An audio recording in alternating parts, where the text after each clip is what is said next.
Good morning and welcome to the beach. Yesterday I read the Daily Reflections and it talked about the unsuspected inner resource.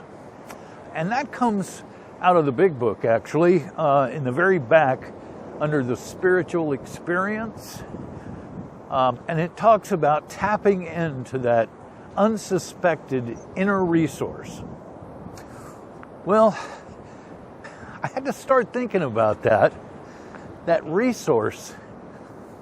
It's an inner resource.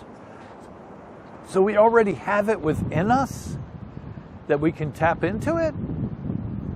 Interesting, huh? So I think that's what we're going to talk about today. The unsuspected inner resource.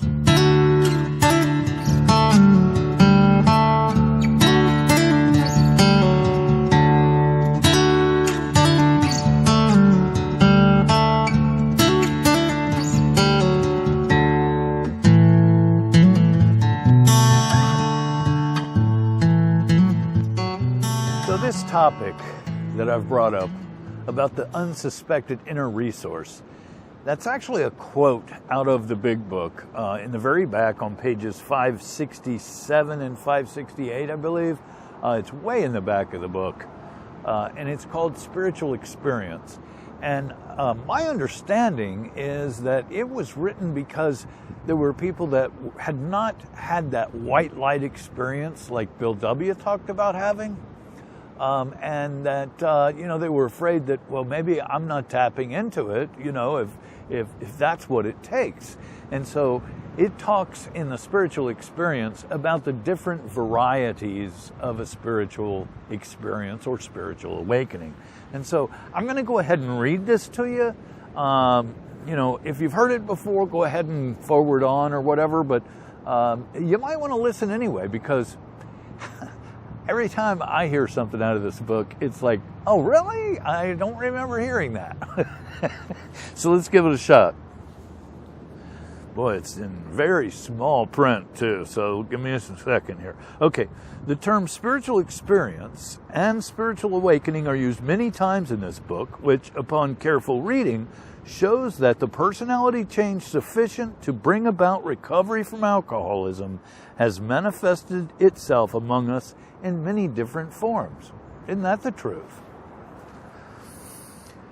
Yet it is true that our first printing gave many readers the impression that these personality changes or religious experiences must be in the nature of sudden and spectacular upheavals. Happy for everyone, this conclusion is erroneous. In the first few chapters, a number of sudden revolutionary changes are described. Sorry, I feel like I've got something in my eye. Though it was not our intention to create such an impression, many alcoholics have nevertheless concluded that in order to recover, they must acquire an immediate and overwhelming God consciousness, followed at once by a vast change in feeling and outlook. Well, that's not the way it works for all of us. Among our rapidly growing membership of thousands of alcoholics, such transformations, though frequent, are by no means the rule.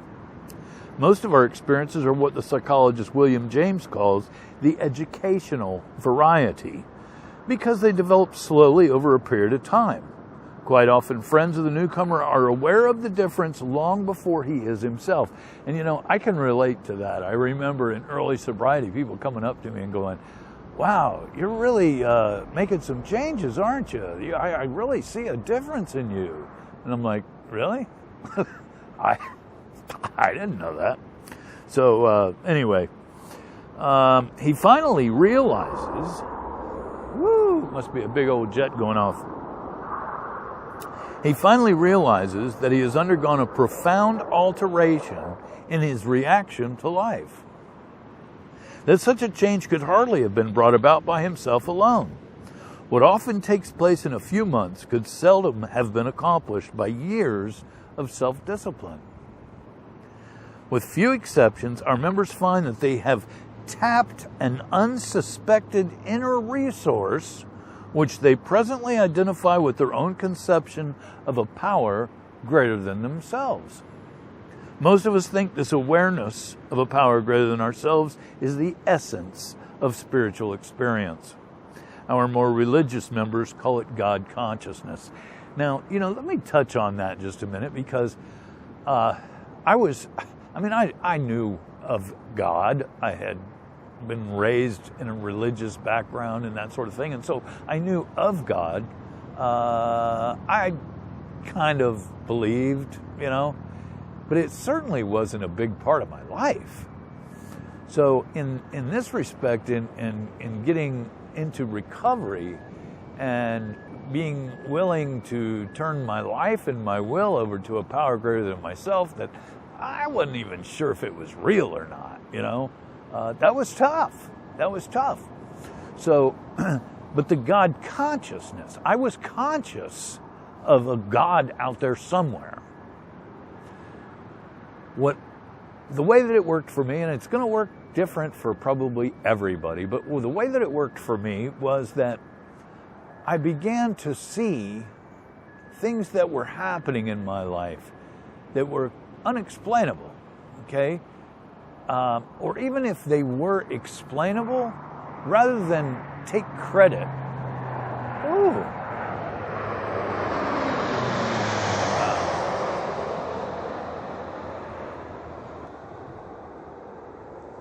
Rather than take credit for these things that were happening, I gave credit to God. Give credit where credit is due. Don't keep patting yourself on the back for something that it's a good chance that God made that happen for you, And in fact, the longer I do this, the more I realize it's never me, God gives me the strength to do my part. But God's the one that makes this all happen. He's the one that He created all of this. So anyway, the God consciousness, and they're saying our more religious members call it God consciousness. Well, I don't consider myself religious at all. I'm spiritual. But God consciousness, that, to me, that just means a consciousness of God's presence. So for me, the way that it worked was having an acknowledgement of the presence of a power greater than myself, acknowledging that I was not the one in control of this whole thing, that I needed a power greater than myself. And so for me, the inner resource, that unsuspected inner resource, became a willingness to allow God in. Does that make sense? Because see, I left God out of my life. I resisted it. I resisted it heavily. So anyway, that unsuspected inner resource turns out to be my own willingness and open-mindedness to accept and invite God in, allow Him in. I believe that we all kind of have God in us anyway. But if you can't acknowledge the fact that He's there, how's He going to help? So let me finish up this reading.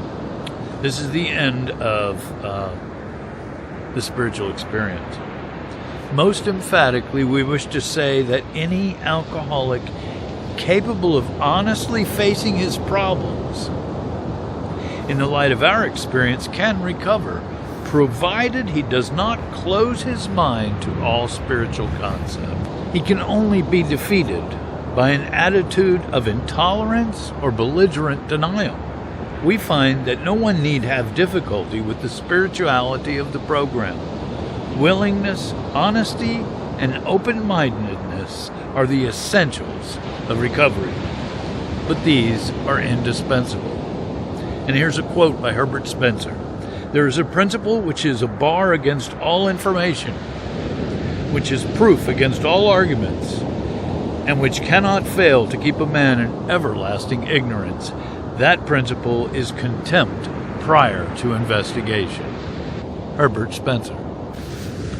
So for me, that honesty, open-mindedness, and willingness the essentials of recovery.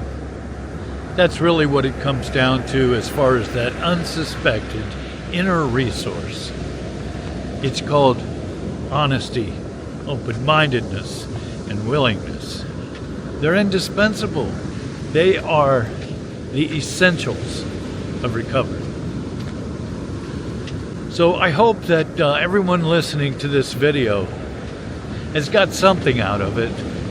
I'm not here to preach. No way, shape, or form. I'm here to help as much as I possibly can. And the only way that I know how to do that is just talk about it, man. Share my experience, my strength, my hope, and share with you what I've learned or what I'm still learning. Because this is a process. It's not somewhere you arrive. It's somewhere you get to and you maintain it. And that's what I'm trying to do, is not just maintain it. I want to grow. I want to grow spiritually.